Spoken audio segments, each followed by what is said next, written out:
All the ladies at the club fell for the Korean Mafia boss except the black singer he really wanted. You never look at my table when you perform. She did not stop packing her sheet music.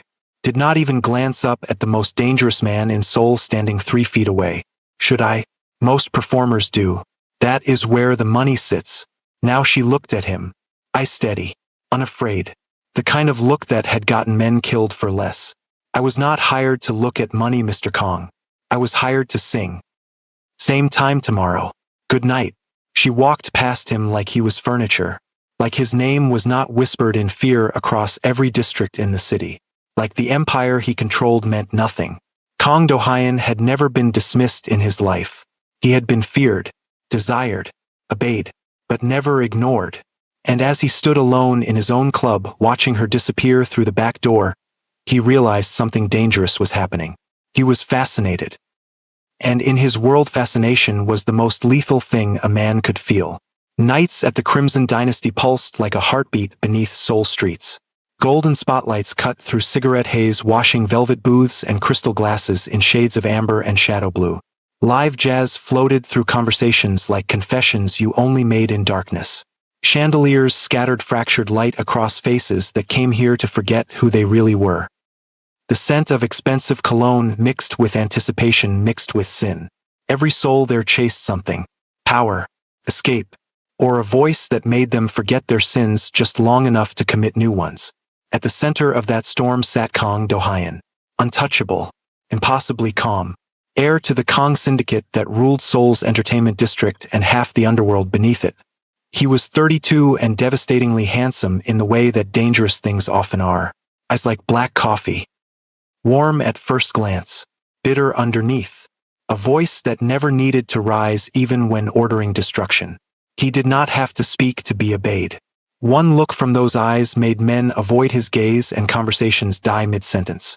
Women hovered close to his table, their dresses shimmering as they smiled too brightly, laughed too hard, leaned too close, each one hoping to be chosen, to be noticed. To be the one who finally held the attention of a man who seemed to look through everyone like glass. Do-hyun barely noticed them. Power was routine. Wealth exhausting. Attention had become background noise he tuned out like elevator music. For months his finger had traced the rim of his whiskey glass in slow circles. The same absent gesture. Over and over. The physical manifestation of boredom so deep it felt like drowning. Then there was Naomi Carter. 6 weeks behind the microphone on his stage, and she still had not given him so much as a real glance. She moved through the spotlight with effortless grace. A 28-year-old African-American vocalist who had appeared in Seoul 18 months ago, like she had materialized from music itself. For octave range. A voice like honey poured over broken glass. Sweet and sharp and unforgettable. She could make a room weep with a single held note. Improvised like she was having conversations with God. Every song felt like a secret she was choosing to share. But never with him. When she sang, her eyes closed or found the back wall. Found elderly couples in corner booths. Found the bartender. Found the saxophonist in her band. Never the VIP section. Never his table. She performed like the most powerful man in the room did not exist. And somehow that made Do-hyun feel invisible for the first time in his life. Other performers played to his booth. Sang directly to him, hoping for tips. For favor. For a moment of his attention that might change their careers. Naomi Carter sang like he was empty air. Professional. Polite. Utterly indifferent. When she finished her sets, she thanked the audience with a smile that seemed genuine. Then disappeared backstage like smoke. Do-hyun told himself it was annoyance. Unprofessional even. Felt a lot like fascination. The first time he really watched her work. Really watched. Something tightened in his chest that had nothing to do with desire and everything to do with recognition. She moved with precision that bordered on holy. No wasted motion. No performance beyond the music itself. Just raw competence that made everyone else look like they were trying too hard. She was the only person in his club who performed as if he was not the most important person in the room. As if being excellent mattered more than being noticed. Excellence. That was what his club manager had said when Do-hyun asked why they hired her. She is the best vocalist in Seoul. Not the prettiest. Not the most charming. The best. Do-hyun had learned long ago that excellence was the only currency that never depreciated. What the manager had not mentioned was her absolute refusal to play the game everyone else in the Crimson Dynasty lived by. If you are already feeling the chemistry, comment where you are watching from, and if you think she will resist or fall for him. Subscribe now. This collision of music and danger is just beginning. That night Do-hyun did something he had not done in years. He dismissed his entourage early, told them to take the back exit, waited until the club had nearly emptied. Then he walked down from his elevated booth to the stage where Naomi was packing her sheet music into a worn leather folder. The silence was thick enough to cut. "You are talented." She did not look up. "Thank you. Good night, Mr. Kong. You know my name. Everyone knows your name. Does not mean everyone needs to use it." Her accent carried faint traces of southern warmth buried beneath city sharpness, like honey that had crystallized into something that could cut. "You never look at the VIP section when you perform." Now she paused, finally looked at him, gaze steady and measuring. "Should I? Most performers do. It is where the money is. I was not hired to look at money. I was hired to sing." She closed her music case with a decisive click. "Same time tomorrow, Mr. Kong. Good night." She walked away, walked past him, did not look back. Do-hyun stood in the empty club surrounded by furniture worth more than most Seoul apartments. Chandeliers that cost more than cars. A sound system that rivaled concert halls. And for the first time in years he felt like the one who had been dismissed. Like he was the one found wanting. His security detail waited outside, confused but silent. The boss had never fixated on a woman who showed no interest. Usually women came to him, competed for him. This was backwards. Wrong. Fascinating. The next night Do-hyun arrived earlier than usual, in time to hear her sound check. She was on stage alone with just the piano player, working through a Billie Holiday song, her voice unadorned. No performance, just music. He took a seat closer to the stage than his usual booth. Not at his table, just a regular spot in the audience. His men exchanged glances. The boss was changing patterns. In their world, patterns kept you alive. Changes meant something. They did not know what. Neither did Do-hyun. When Naomi finished the sound check, she noticed him, gave a small professional nod. "Good evening, Mr. Kong." Then continued reviewing her set list like he was just another customer. Over the following weeks he kept arriving early, kept taking tables closer to the stage, started noticing things he had no business noticing. She hummed while reviewing set lists, wore a thin gold bracelet she touched before every performance like a ritual, drank only hot water with lemon between sets, was kind to the waitstaff, knew all their names. Her laugh when it came was rare and unexpected and sounded like music itself. The club noticed. Of course they noticed. Whispers spread like smoke through the velvet darkness. Why was Kang Do-hyun sitting at regular tables? Why was he watching the singer like that? What was happening? Who was in trouble? The other women who used to orbit his booth whispered in bathrooms. What does she have? It will not last. It never does. She is playing a game. Has to be. Bets were placed in quiet corners. How long before she ended up in his bed? How long before she disappeared? Money exchanged hands on her future like she was a stock option. Naomi ignored it all. If she heard the whispers, she gave no sign, just continued performing with the same focused excellence, the same professional distance, the same refusal to acknowledge that the most dangerous man in Seoul was rearranging his life to watch her sing. Then came the night that changed things. A group of foreign businessmen, drunk on soju and power, talking too loud near the stage during her performance. Do-hyun watched from his table, jaw tightening, finger no longer tracing his glass, just still, dangerously still. Between songs one of them called out, "Hey American girl, sing something we can dance to, less of this sad stuff." His friend laughed. Maybe she does not understand Korean. Another voice, where did they import her from anyway? The room shifted. Conversations stopped. Everyone who knew anything about the Crimson Dynasty knew you did not disrespect the performers. Not here. Not in his club. Naomi paused at the microphone, looked directly at the men for the first time. When she spoke, her Korean was flawless. Gentlemen, I understand Korean, English, and disrespect in every language. This next song is for anyone who confuses volume with value. She launched into a devastating rendition of a slow ballad.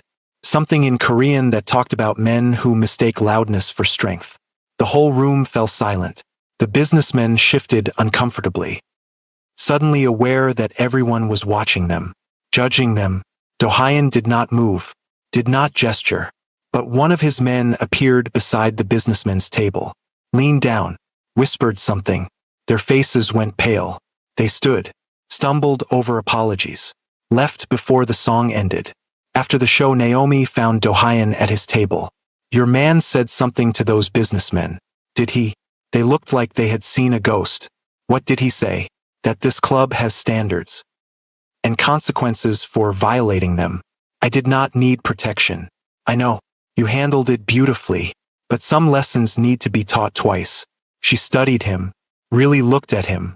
Why do you care what happens to your entertainment? You are not entertainment. You are art. I do not let anyone deface art. Something shifted in her expression, not softening exactly, but recalculating, like she was solving an equation she had gotten wrong the first time. She did not respond, just nodded once. Walked away. But the next night, when she took the stage, she looked at his table. Just once. Just for a moment. Their eyes met across the crowded room. She did not smile. Neither did he. But something passed between them. Acknowledgement, maybe. Or the beginning of understanding. Days became weeks. The pattern continued. He watched. She sang. Small changes emerged in the careful distance between them. She started placing a glass of whiskey at the corner of the stage before her set. He never asked for it. She never asked if he wanted it. But it was always there. Always the right bottle. Always neat. Like she had studied what he drank and remembered. He started noticing when she was tired. When her eyes carried shadows that makeup could not hide. When she favored her left foot slightly like her shoes hurt.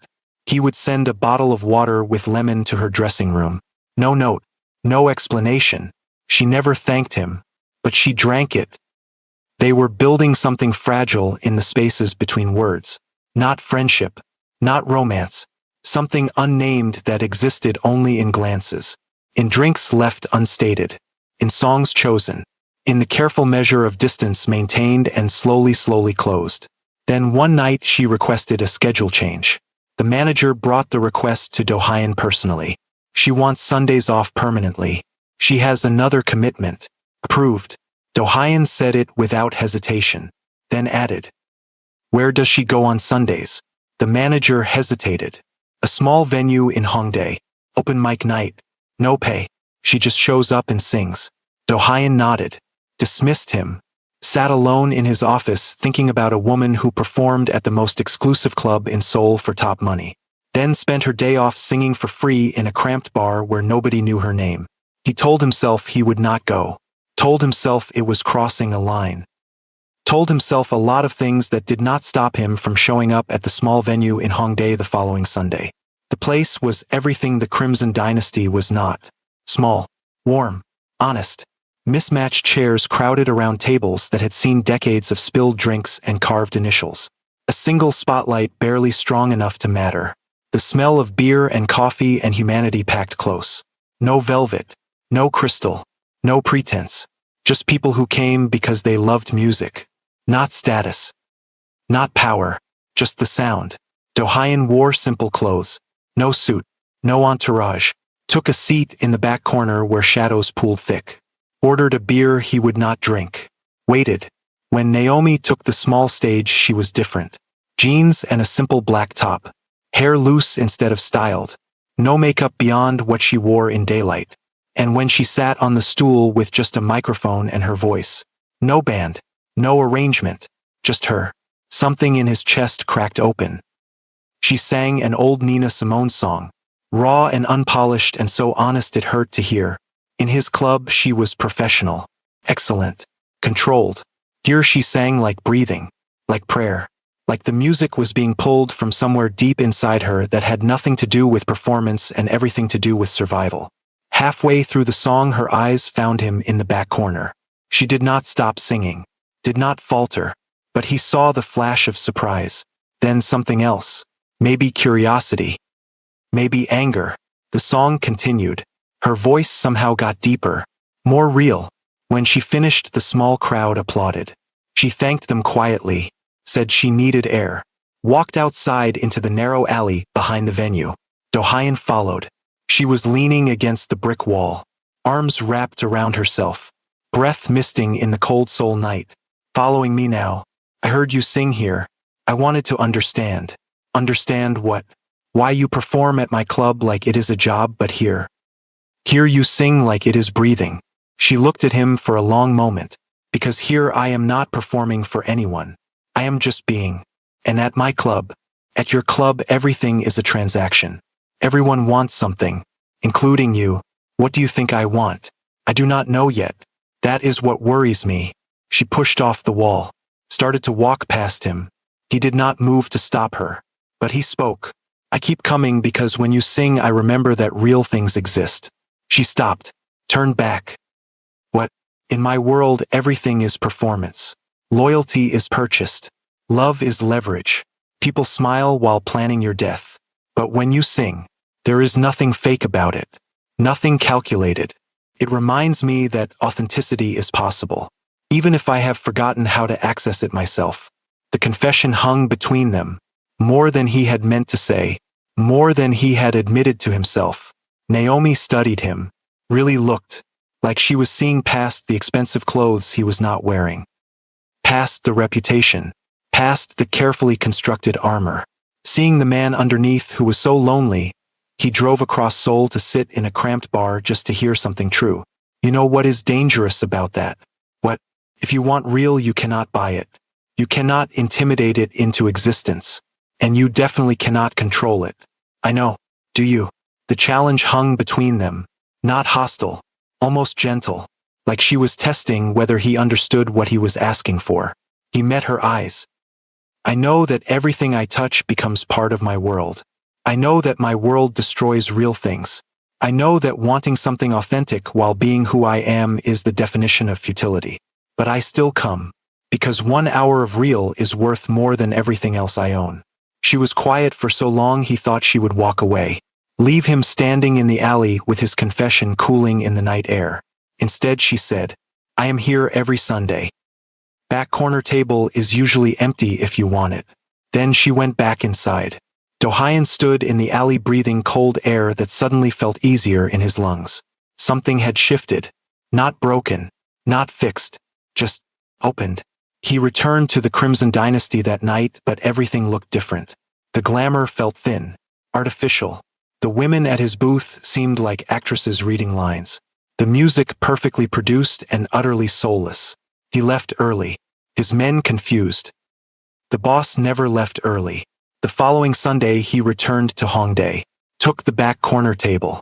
Naomi saw him, gave the smallest nod, sang like he was not there, and somehow that felt more intimate than if she had performed for him directly. It became routine. Sundays in Hongdae, the rest of the week at the Crimson Dynasty. Two versions of the same woman. Professional Naomi who kept her distance. Sunday Naomi who sang like her heart was breaking and healing in the same breath. He never approached her after the shows, never pushed, just listened, just existed in the same space, just allowed himself 1 hour a week of something that felt real. At the Crimson Dynasty things changed too. Small shifts. She started nodding at him when she took the stage. Professional acknowledgement, but acknowledgement nonetheless. He stopped bringing anyone to his table. Sat alone. The women who used to compete for his attention began to realize the game had changed. They were no longer playing for his interest. They had already lost to someone who was not even competing. Mina Park noticed first. She was the daughter of a politician with connections to rival families. Beautiful, calculating, had been positioning herself as the future Mrs. Kong for 2 years. She watched Do-hyun watch Naomi with eyes that missed nothing. One night she cornered Naomi in the dressing room after a show. Enjoying the attention, Naomi looked up from removing her stage makeup. I am just here to sing. You are here because he lets you be here. Do not confuse tolerance with interest. I have not confused anything. Maybe you have. Mina stepped closer, heels clicking on tile. Women like you come and go. We have seen dozens burn out chasing what they cannot have. The smart ones learn their place. Naomi met her gaze in the mirror. And women like you, what happens to them? We survive. We adapt. We get what we want. Naomi turned on her stool, looked directly at Mina. Then why are you in here warning me instead of out there getting him? Mina's face hardened. Carefully applied composure cracking just enough to show rage underneath. You do not know what you are playing with, little bird. His world eats women like you alive. Naomi stood, matched her height in flat shoes against Mina's heels. And women like you, what does it do to them? The question landed like a slap. Mina had no answer, just turned and left, heels clicking fury against tile. But the encounter left marks, invisible but present. The whispers grew louder.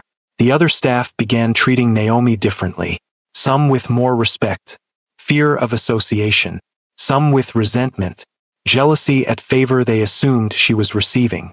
Customers started making complicated drink orders during her sets, disrupting her performance, then complaining the songs were not right. Sound equipment malfunctioned. Her dressing room was double booked. Small cruelties that bloomed like mold in dark corners. Naomi never complained, never acknowledged the sabotage, just continued performing at an even higher level. Her professionalism became armor, impenetrable and cold. Do-hyun saw everything. Of course he saw. He saw the isolation, the quiet cruelty, the strength it took to pretend it did not hurt. And he said nothing. Did nothing, because he knew she would hate to be rescued, would see it as proof she could not survive his world on her own terms. But it cost him, watching her be hurt by proximity to him, knowing his interest had painted a target on her back, knowing that caring about her had made her vulnerable in ways she had not been before.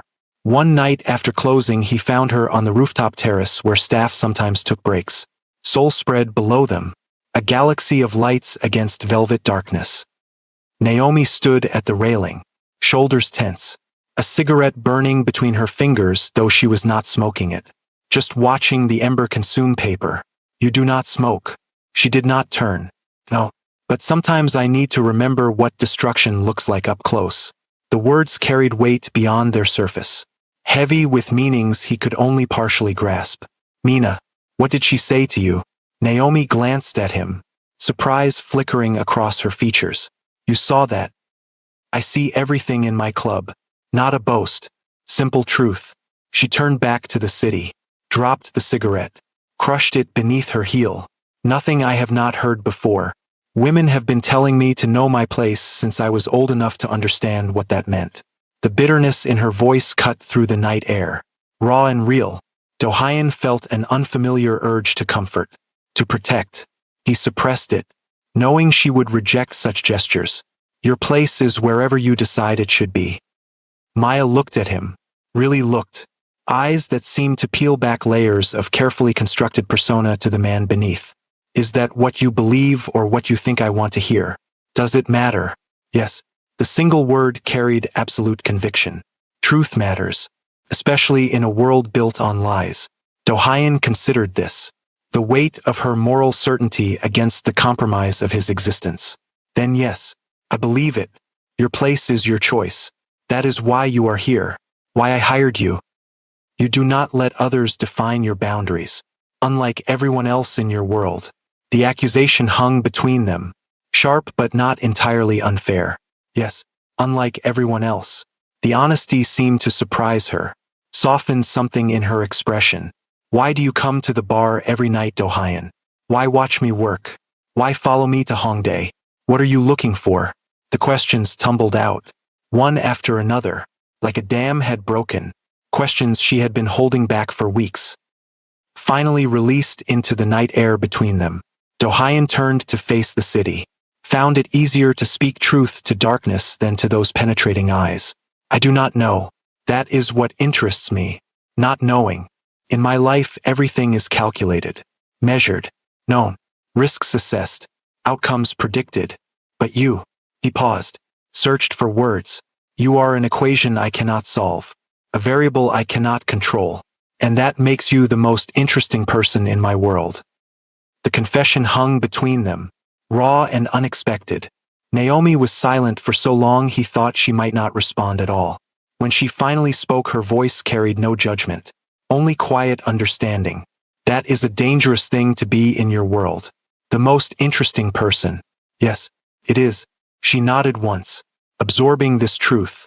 Good night, Dohayan. As she walked away, he remained at the railing, watching the city that belonged to him yet somehow failed to fill the hollow space expanding in his chest. Something had shifted between them tonight. Not broken, not connected, but irrevocably changed.